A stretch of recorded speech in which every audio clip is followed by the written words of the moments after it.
ধারণকালের ২৬তম রবিবারের পাঠগুলো ঈশ্বরের মহিমা কিভাবে, কোথায়, বিভিন্নভাবে বিভিন্ন মানুষের দ্বারা বিভিন্ন সময়ে বিভিন্ন স্থানে প্রকাশিত হয় সেই বিষয়ে শিক্ষা দিচ্ছে। আর এভাবেই ঈশ্বরের অস্তিত্ব পূর্ণতা লাভ করে আমাদের মাঝে। কবি লর্ড আলফ্রেড টেনিসন একইভাবে বলেছেন, ঈশ্বর নিজেকে বা নিজের কর্ম পূর্ণ করতে বিভিন্নভাবে বিভিন্ন উপায় গ্রহণ করে বিভিন্ন সময়ে বিভিন্ন মানুষের দ্বারা। আর তাই সেভাবে আমরা বলতে পারি আমরা প্রত্যেকেই আহত ঈশ্বরের সেবা কাজে অংশ নিতে। আজকের পাঠগুলো আমাদের 3টি বিষয়ে ধ্যান করার জন্য আর একটু অনুপ্রাণিত করে। প্রথম, আমরা যেন অন্যদের অন্তর্ভুক্তকরণের চেতনা নিজেদের মধ্যে গড়ে তুলি।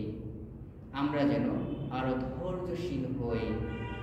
আমরা যেন খ্রিস্টকে নিজেদের জীবনের কেন্দ্র হিসেবে দেখি। আজকের প্রথম পাঠে মসিকে এসে বলা হয়েছে যে দুজন মনোনীত হয়েছিল ঠিকই, কিন্তু তার আশীর্বাদ গ্রহণ না করেও তারা ভবিষ্যৎবাণী করে বেড়াচ্ছে, তাদের যেন থামানো হয়। ঠিক তেমনিভাবে মঙ্গল সমাচারে সাধু যোহন এসে যিশুকে বলছে যে একজন লোক তাদের নামে তাদের মতো করে ভূত তাড়ালো, তাকে যেন থামানো হয়।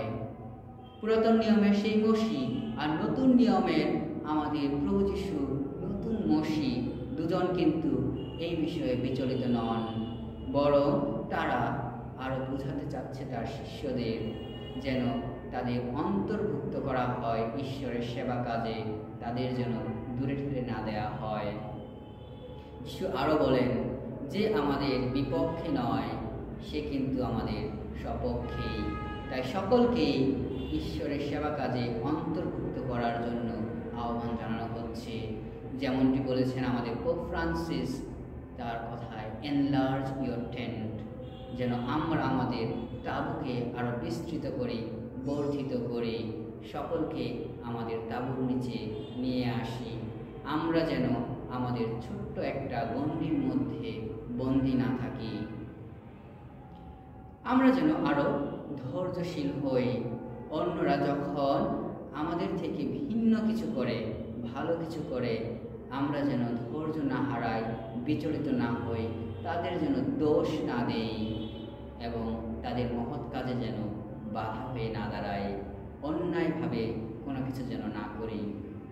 যেমন সাধু যাকব বলেছেন 2য় পাঠে যে ধনীর পক্ষে কিন্তু সেই স্বর্গে প্রবেশ করা, ঈশ্বরের কাজ করা সম্ভব না, কারণ তারা তাদের ধন সম্পদের লালসায় লিপ্ত থেকে গরিব দুঃখীদের নির্যাতন করে।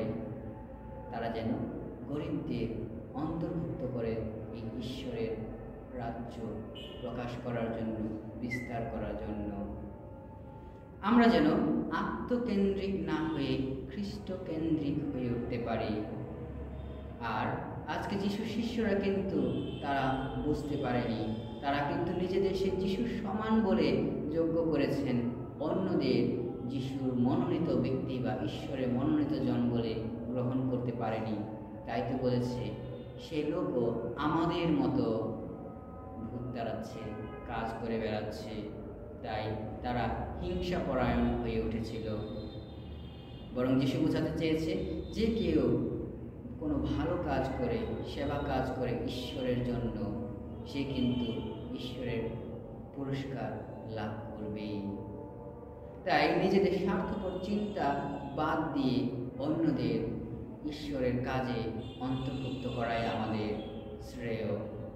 আর যিশু নিজেই বলেছেন, যদি আমাদের হাত, যদি আমাদের পা, যদি আমাদের চোখ আমাদের পতনের কারণ হয়, তা যেন উপড়ে ফেলাই হয়।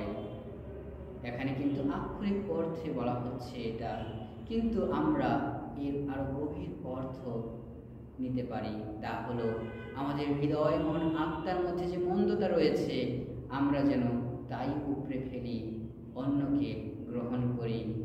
আমাদের মধ্যে যেন অহংকার, দুষ্ট চিন্তা, দুর্নীতি, হিংসা, লোভ, লালসা না থাকে। আর সেভাবেই আমরা অন্যকে অন্তর্ভুক্ত করি আমাদের সেই ঈশ্বরের সেবা কাজে, অন্যের প্রতি আরও ধৈর্যশীল হয়ে, এবং আমরা সকলে যেন খ্রিস্টকেন্দ্রিক হই, খ্রিস্টকে আমাদের সামনে রাখি আর তার পথেই চলি এবং ঈশ্বরের মহত্তর মহিমার্থে কাজ করি। ঈশ্বর আমাদের প্রত্যেককে সেই আশীর্বাদ দান করুন।